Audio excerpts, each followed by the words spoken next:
하나님의 말씀 마가복음 8장 1절에서 10절입니다. 마가복음 8장 1절에서 10절 우리 같이 읽겠습니다. 그 무렵에 또 큰 무리가 있어 먹을 것이 없는지라 예수께서 제자들을 불러 이르시되 내가 무리를 불쌍히 여기노라.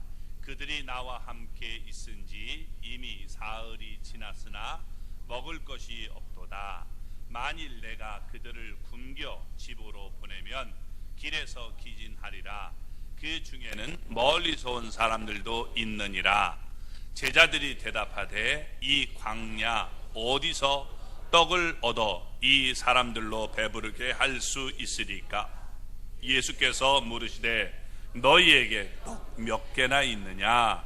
이르되 7이로소이다 하거늘 예수께서 무리를 명하여 땅에 앉게 하시고 떡 7개를 가지사 축사하시고 떼어 제자들에게 주어 나누어 주게 하시니 제자들이 무리에게 나누어 주더라. 또 작은 생선 2마리가 있는지라. 이에 축복하시고 명하사 이것도 나누어 주게 하시니 배불리 먹고 남은 조각 7광주리를 거두었으며 사람은 약 4,000명이었더라. 예수께서 그들을 흩어 보내시고 곧 제자들과 함께 배에 오르사 달마누다 지방으로 가시니라. 아멘. 할렐루야. 하나님의 은혜와 복이 오늘도 주님 앞에 나온 우리 사랑하는 성도 여러분 삶 속에 가정 속에 늘 함께 하시기를 주님의 이름으로 축원합니다. 우리 옆에 분 우리 손 붙잡고 우리 서로 이렇게 인사 나누겠습니다. 당신 때문에 정말 살만 납니다. 당신 때문에 정말 행복합니다. 꼭 우리 그런 분들이 되시기를 주님의 이름으로 축원합니다. 오늘 본문은 칠병이어라는 이적입니다. 칠병이어 한번 해보실까요? 칠병이어, 그러니까 떡 7개와 2마리의 고기로 이적을 일으키신 것입니다. 예수님이 이방 땅에서 행한 마지막 이적을 기록한 내용입니다. 갈릴리 호숫가에 모인 이방인들은 먹을 것이 없었습니다. 예수님은 그들을 불쌍히 여겨서 이적을 행하여 모두를 배부르게 먹여주셨습니다. 예수님이 이방 땅에 있는 동안 제자들에게 무엇인가를 가르치기를 원했습니다. 무엇을 가르치기를 원했을까요? 한마디로 얘기한다면 온 천하에 다니며 만민에게 복음을 전할 준비를 시켰던 것입니다. 예수님은 이방 땅으로 가서 이방 여자를 구원해 줬습니다. 장애인들을 다 고쳐줬습니다. 먹을 것이 없을 때 오늘 본문처럼 배불리 먹여줬습니다. 이런 일들을 통해서 예수님이 세상의 구주가 되시는구나 하는 것을 깨닫고 이후에 그들은 온 천하에 다니며 만민에게 복음을 전할 수 있게 된 것입니다. 자, 그 일을 위해서 먼저 주님은 무리를 불쌍히 여기시는 모습을 보여줍니다. 1절입니다. 같이 읽어보겠습니다. 그 무렵에 또 큰 무리가 있어 먹을 것이 없는지라 예수께서 제자들을 불러 이르시되. 그 무렵이라는 게 뭐냐?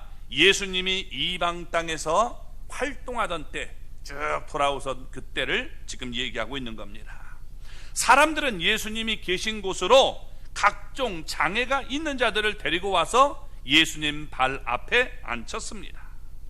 예수님은 그들의 장애를 온전히 고쳐줬습니다. 이런 소문을 듣고 점점 더 많은 사람들이 예수님 계신 곳으로 모여들었습니다. 그때 예수님이 지금 이런 말씀을 하고 있는 겁니다. 2절 말씀을 볼까요? 내가 무리를 불쌍히 여기노라. 그들이 나와 함께 있은지 이미 사흘이 지났으나 먹을 것이 없도다. 예수님은 그들과 사흘 동안 함께 있었다는 겁니다. 그러니까 그곳에 큰 무리가 모였는데, 여러분, 큰 무리는 일전에 벳세다 빈들에서도 큰 무리가 모인 적이 있습니다. 그때는 남자만 5,000명이 모였습니다. 지금은 여러분 남자만 4,000명이 모였다라고 말씀합니다. 차이점은 지난 이 벳세다 빈들에 모인 큰 무리는 유대인들이었습니다. 반면 지금은 여러분 갈릴리 호숫가에 모인 이들은 이방인들이었습니다. 이번에도 여러분 여자들과 어린아이들은 포함되지 않았습니다. 그러니까 이들을 다 포함한다면 좋기 1만 명은 될 것이라고 우리가 생각할 수 있습니다. 예수님은 그들에게 먹을 것이 없다는 사실을 알았습니다. 왜냐하면 그들은 예수님이 갈릴리 지금 호수 이 광야에서 사흘 동안은 그들과 함께 있었기 때문입니다. 따라서 먹을 것을 가지고 왔다 할지라도 이제는 먹을 것이 다 떨어졌을 것입니다. 물론 사람이 사흘을 굶었다고 죽지는 않습니다. 예수님이 이렇게 굶은 사람들을 그냥 돌려보낼 수 없다라고 말씀하고 있는 겁니다. 자, 오늘 그래서 3절은 이렇게 말합니다. 한번 읽어볼까요? 만일 내가 그들을 굶겨 집으로 보내면 길에서 기진하리라. 그 중에는 멀리서 온 사람들도 있느니라. 아멘. 예수님은 제자들도 이방인들을 불쌍히 여기는 마음을 품기를 원했던 것입니다. 그래서 예수님은 먼저 무리들을 불쌍히 여겨주셨습니다. 일전에 예수님은 벳세다에 모인 유대인들을 불쌍히 여겼습니다. 마찬가지로 지금 이때도 예수님은 갈릴리 호숫가에 모인 이방인들도 유대인들과 똑같이 불쌍히 여기셨습니다. 전통적으로 유대인들은 이방인들에게 적개심을 품고 있었습니다. 이방인들을 부정하게 여겼고 개처럼 취급했습니다. 아예 이방인들과는 상종하려고 들지 않았습니다. 예수님의 제자들도 바로 지금까지 그런 환경 밑에서 자라왔던 것입니다. 그런데 예수님은 유대인들만 불쌍히 여기시는 분이 아니었습니다. 이방인들 똑같이 불쌍히 여기시는 모습을 보여주고 있다는 것입니다. 왜 그럴까요? 예수님은 이 세상의 구주가 되시기 때문에 그렇습니다. 유대인들만 구원하러 오신 분이 아니라 여러분도 저도 이방인인데 우리를 구원하기 위해 이 땅에 오신 분임을 보여주고 있는 것입니다. 그래서 여러분 이때도 예수님은 이방인들을 불쌍히 여겨주셨던 것입니다. 자, 그러면 왜 예수님은 여러분 이때 이방인들의 무리를 불쌍히 여겼을까요?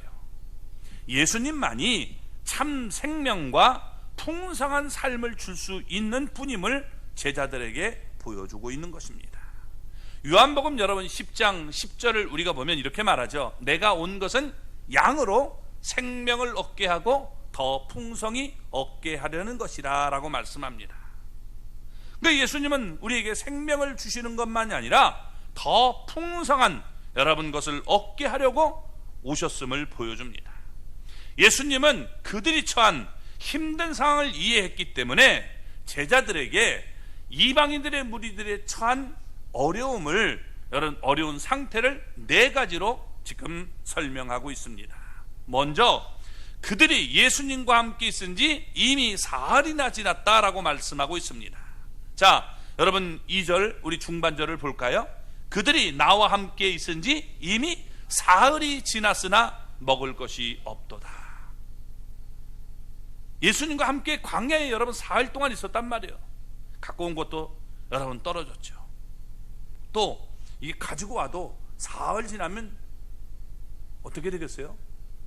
문제가 있습니다. 그죠? 또 광야기 때문에 먹을 것이 없었습니다. 4절을 보면 제자들이 대답하되 이 광야 어디서 떡을 얻어 이 사람들로 배부르게 할 수 있으리까 라고 말합니다. 그러니까 광야입니다. 광야는 낮에는 뜨겁고 밤에는 춥습니다.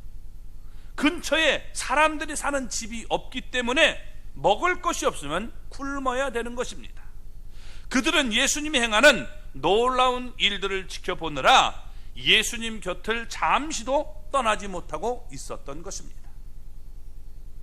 그리고 3번째로 만일 그들이 굶은 채 집으로 간다면 길에서 기진할 것이다 라고 3절은 말씀하고 있는 겁니다. 지금 그들이 예수님 때문에 열광하느라 허기진 것도 잊었습니다. 예수님 막 이적을 보여주니까 야 대단하다 하면서 막 영광 돌리고 막 박수 칠 때는 몰랐어요. 우리도 여러분 은혜 받을 때는 모르잖아요. 근데 딱 이제 집으로 돌아가려면 아 배가 고프다 이런 생각을 합니다. 그래서 만약에 그들이 그냥 그 상태로 집으로 돌아가면 분명히 길에서 우리가 이 맥이 다 빠지는 경우를 경험할 수 있다는 겁니다. 예수님은 이렇게 사람들의 형편을 다 살피고 계시는 분임을 보여주고 있는 것입니다. 그런데 왜 이렇게 살 수밖에 없느냐? 그들 중에는 멀리서 온 사람도 있었다는 거예요. 자, 예수님이 대가볼리 지역을 이렇게 거쳐서 오셨습니다. 대가볼리라는 것이 여러분 데카열이라고 그랬죠? 볼리, 폴리스, 도시. 그러니까 10개의 도시로 이루어진 곳이 바로 대가볼리입니다. 그러니까 갈릴리 호수에서 가까운 곳에 있는 사람은 뭐 조금 몇 시간 가면 얼마 가면 괜찮지만 멀리 떨어진 도시에서 여러분 오면 이건 어떻게 돼요? 이게 문제가 생기는 겁니다. 그렇죠? 대전에서 만약에 한다 그러면 여러분 저 전라도 광주 부산 이런 데서 오는 사람은 힘들 수밖에 없죠. 물론 그 정도까지는 멀지 않지만 여러분 우리가 생각한다면 이게 문제가 생기는 겁니다. 따라서 멀리서 온 사람들이 굶고 가면 가는 길에 더욱 기진할 것을 주님은 알고 있었던 겁니다. 그래서 그들을 불쌍히 긍휼히 여겼다는 거예요. 예수님의 마음은 이렇게 동정하는 마음을 가지고 있음을 보여줍니다. 우리들도 여러분 이런 마음을 우리가 품어야 돼요. 아멘. 불쌍히 여기는 마음이 주님의 마음이에요. 그 마음을 우리도 가지고 있어야 되는 겁니다. 유대인들도 예수님은 불쌍히 여겼고 이방인들도 불쌍히 여겼다는 겁니다. 따라서 누구든지 예수님에게 나오면 예수님은 그들의 필요를 알고 불쌍히 여기시고 채워주시는 분임을 보여주고 있는 것입니다. 예수님의 긍휼은 넓고도 무한합니다. 깊고도 무한합니다. 그래서 예수님 앞에 나오기만 하면 여러분 문제를 해결해 주시는 거예요. 예수님은 두로 지방의 한 이방 여자를 불쌍히 여겨주셔서 구원해 주셨습니다. 그래서 그 여자에게 생명을 주셨습니다. 또 갈릴리 호숫가에서 사람들이 데리고 온 장애자들을 불쌍히 고쳐줬음을 우리가 지난주에 나눴습니다. 또 오늘 말씀을 보면 여러분 어떤 것입니까? 이들이 지금 배고플 때 이들의 문제를 해결해 주었다는 겁니다. 그러니까 예수님은 그들이 일생 동안 지니고 가야 할 문제를 일일이 해결해 주시는 분임을 보여주고 있는 것입니다. 오늘 본문의 말씀처럼 먹을 것이 없는 이방인들을 불쌍히 여기고 그들을 모두를 배부르게 먹여 주었다는 겁니다. 이처럼 예수님은 그들 모두에게 일용할 양식도 넉넉하게 공급해 주었습니다. 크고도 영원한 것부터 일상의 사소한 것까지 모든 면에서 우리를 불쌍히 여겨주시는 분임을 보여주고 있는 것입니다. 그래서 문제가 있으면 여러분 자꾸 힘들고 우리가 원망불평하지 말고 주님 앞에 나가 내 문제를 아뢰일 수 있는 사람이 되시기 바랍니다. 그러면 주님이 우리의 문제를 다 해결해 주시는 거예요. 왜? 주님은 이 긍휼함이 무궁하기 때문임을 보여주고 있는 것입니다. 그러면서 여러분 무리를 배불리게 한 능력의 예수님의 모습을 이제 보여줍니다. 불쌍히 여기기만 하면 곤란하죠. 예수님은 능력이 있는 분임을 보여주고 있다는 겁니다. 4절 말씀을 우리 보겠습니다. 제자들이 대답하되 이 광야 어디서 떡을 얻어 이 사람들로 배부르게 할 수 있으리까? 아멘. 자, 제자들이 예수님에게 물은 장면입니다. 제자들은 벳세다 빈들에 생한 예수님의 이적을 여러분 알고 있었습니다. 다 그러면 그것을 잊어버렸을까요?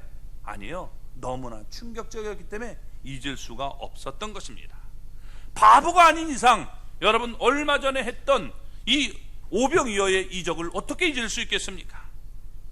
자, 그러면 그들의 질문에서 배부르게라는 말에 우리가 주목을 해야 됩니다. 단순하게 사람을 먹일 수 있는 일이 아니라 배부르게 먹일 수 있는 일입니다. 제자들은 예수님이 사람들을 먹이실 때 언제나 배부르게 먹인다는 사실을 알고 있었습니다. 예수님이 사람들을 배불리 먹일 때가 언제였습니까? 그게 벳세다 여러분 빈들이었습니다. 그러니까 예수님의 제자들은 그때 일을 생각하면서 예수님의 말씀에 이와 같은 여러분 대답을 하고 있는 것입니다. 이런 의도로 얘기하고 있는 거예요. 주여, 우리는 할 수 없습니다. 그러나 광야에서는 능히 주님이 이렇게 아무도 할 수 없지만 주님은 하실 수 있습니다. 이런 지금 말로 얘기를 하고 있는 겁니다. 왜? 그들은 예수님의 능력을 알기 때문에 이런 투로 얘기를 하고 있는 거예요. 그래서 우리가 여러분 의미를 잘 알아야 되는 겁니다. 말만 그대로 옮겨놓으면 잘못된 경우가 많아요. 그래서 그 의미를 우리가 알고 여러분 나가야 되는 겁니다. 문제는 그곳에 모인 무리들이 이방인이었다는 겁니다. 예수님이 원하시면 얼마든지 그곳에 모인 무리들을 배부르게 할 수 있습니다. 근데 제자들이 지금 의심을 품고 있는 것은 여러분 이게 뭐냐? 이방인들에게도 예수님이 그런 사랑을 베풀 수 있는가라는 것입니다. 그래서 여러분 이렇게 예수님에게 말하고 있는 겁니다. 예수님께서 뭐라고 말씀하십니까? 5절을 볼까요? 예수께서 물으시되 너희에게 떡 몇 개나 있느냐? 이르되 7이로소이다 하거늘. 예수님은 제자들을 책망하지 않았어요. 믿음이 없을 때는 여러분 책망하셨잖아요. 근데 책망하지 않은 것으로 보면 예수님의 능력을 의심한 것이 결코 아니었다는 겁니다. 이제 예수님은 그들에게 자신이 세상의 구주가 되심을 밝히 보여줘야 되는 것입니다. 그래야 그들이 온 천하를 다니며 만민에게 복음을 전할 수 있기 때문입니다. 예수님은 그들에게 떡이 몇 개가 있는지를 물었습니다. 그러자 그들은 떡이 7개가 있습니다 라고 말했습니다. 이때 예수님은 생선에 대해서 묻지 않았습니다. 그러나 그들은 예수님이 벳세다 빈들에서 떡과 생선을 가지고 배불리게 먹였던 것을 기억했을 것입니다. 그래서 6절 7절을 보면 이렇게 얘기합니다. 예수께서 무리를 명하여 땅에 앉게 하시고 떡 7개를 가지사 축사하시고 떼어 제자들에게 주어 나누어 주게 하시니 제자들이 무리에게 나누어 주더라. 또 작은 생선 2마리가 있는지라. 이에 축복하시고 명하사 이것도 나누어 주게 하시니. 아멘. 자, 여러분 여기 보면 예수님이 이적을 행하시는 장면이죠. 예수님은 우리가 가진 작은 것을 통해서라도 큰 역사를 이룰 수 있는 분이십니다. 예수님은 갈릴리 호숫가에 모인 이방인들을 불쌍히 여기고 이적을 베풀어서 그들을 배불리 먹여주십니다. 자, 이때 예수님이 행한 이적을 7이 과정을 통해서 예수님은 자세히 설명해 주고 있는 겁니다. 먼저 이 예수님은 무리를 명하사 땅에 앉게 했습니다. 벳세다 빈들에서 무리들에게 50명씩 앉게 했죠. 그러니까 이때도 여러분 어떻게 해야 돼요? 50명씩 앉게 했을 것입니다. 그래야 몇 명쯤 되는지 여러분 쉽게 이해할 수 있죠. 또 이때는 여러분 그때는 봄철이었기 때문에 파릇파릇한 잔디 위에 앉겠지만 이제는 여름철이 있기 때문에 햇볕에 잔디가 다 말랐기 때문에 그냥 땅바닥에 앉도록 했던 겁니다. 그래서 땅에 앉겠다라고 얘기하고 있는 겁니다. 또 떡 7개를 가지셨습니다. 제자들이 가지고 있는 떡 7개를 예수님에게 드렸습니다. 예수님은 그것을 받아서 손에 쥐었습니다. 보잘것없는 것도 예수님께 드리면 여러분 예수님이 후하게 만들어서 우리에게 넘치도록 여러분 채워주시는 분임을 보여주고 있는 것입니다. 그래서 이런 복을 지금 보여주고 있는 거예요. 또 축사했다라고 말합니다. 예수님은 축사했다는 거예요. 무슨 얘기입니까? 여러분 이 축사했다는 말은 떡 7개를 축복기도 했다는 그런 뜻이 아닙니다. 또 떡을 먹는 무리들이 체하지 않고 잘 먹게 해달라 이런 축복을 한 것도 아닙니다. 뭐냐? 하나님께 감사를 드렸다는 거예요. 하나님께 감사드렸다. 그래서 유카리스테사스 이렇게 얘기하고 있는 겁니다. 하나님의 은혜를 언제나 잊지 않고 늘 감사하는 삶을 보여준 거예요. 그래서 여러분, 이적은 하나님 앞에 감사할 때 나타나는 거예요. 하나님 앞에 기쁨으로 드리고 하나님 앞에 감사할 때 이적이 나타남을 우리가 볼 수 있습니다. 그리고 떡을 떼었습니다. 이것은 식사를 지금 알리는 신호입니다. 옛날 우리나라 사람들도 어른들이 숟가락을 들어야 그 다음부터 온 사람들이 여러분 식사를 했던 거죠. 그죠? 이게 여러분 우리나라의 전통입니다. 요즘은 반대죠. 애들이 먹어야 그 다음부터 이 부모님이 드시는데, 어쨌든 여러분, 예수님이 떡을 떼심으로 드디어 이제 식사가 시작이 되는 겁니다. 그런데 이 떡을 지금 제자들에게 주었다라고 말합니다. 이때 주었다라는 단어가 여러분 디돔이라는 동사인데, 이것을 미완료형으로 쓰고 있다는 거예요. 무슨 얘기냐? 계속해서 반복해서 여러분 사용하는 이런 모습을 보여주고 있는 거예요.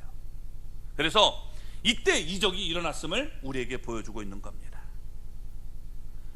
이게 떼어주면 계속 떼어주는 거예요. 하나 가지고 막 이렇게 떼주면 이게 여러분 얼마나 놀라운 얘기입니까? 그러니까 예수님은 새로운 떡을 창조하시는 모습을 보여주고 있는 겁니다. 그래서 무리가 배부르기까지 여러분 제자들에게 떡을 주었던 것입니다. 준 떡을 제자들이 가지고 가서 나눠주도록 만들었습니다. 예수님은 전능하신 지금 하나님이시기 때문에 사람들의 도움이 필요하지 않습니다. 그러나 예수님은 제자들을 이렇게 사용했다는 거예요. 귀한 일에 여러분 사용하고 있는 모습을 보여주고 있는 거예요. 오늘 주님은 우리도 귀한 일에 우리를 사용하기를 원한다는 사실을 잊지 마시기 바랍니다. 그래서 우리도 하나님 앞에 귀한 일에 쓰임받는 성도들이 되기 바랍니다.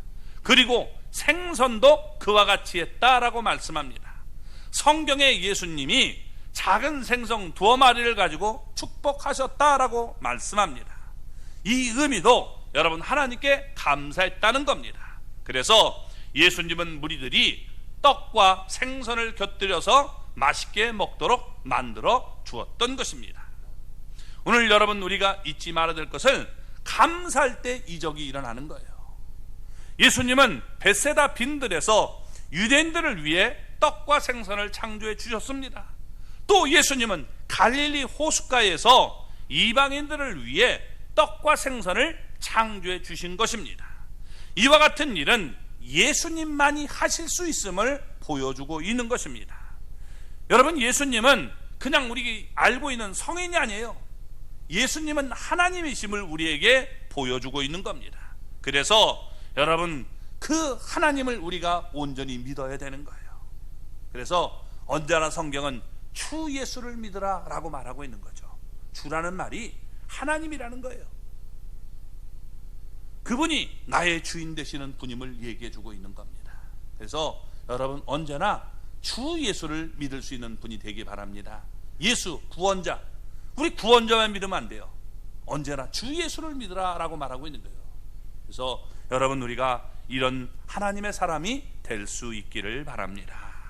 그리고 여러분 무리를 흩어서 보내시는 예수님의 모습을 보여줍니다. 자, 8절 9절 말씀을 읽어볼까요?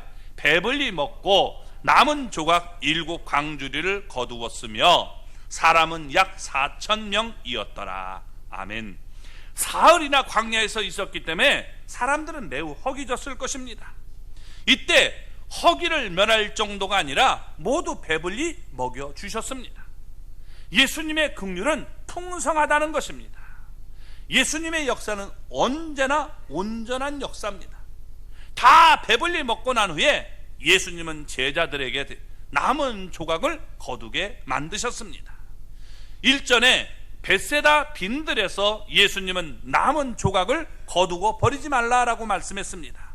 그때 일을 기억하면서 이번에도 여러분 남은 조각을 버리지 않고 다 거두도록 만들었습니다. 자, 그런데 벳세다 빈들에서 남은 조각은 얼마였습니까? 벳세다 광야에서 여러분 오병이어 때 남은 조각이 얼마였어요? 예? 12 바구니. 12 바구니. 그죠? 오늘 지금 본문에서 남은 것은 7 광주리. 그러면 어디가 더 많이 남았겠습니까? 예? 예. 모르겠어요.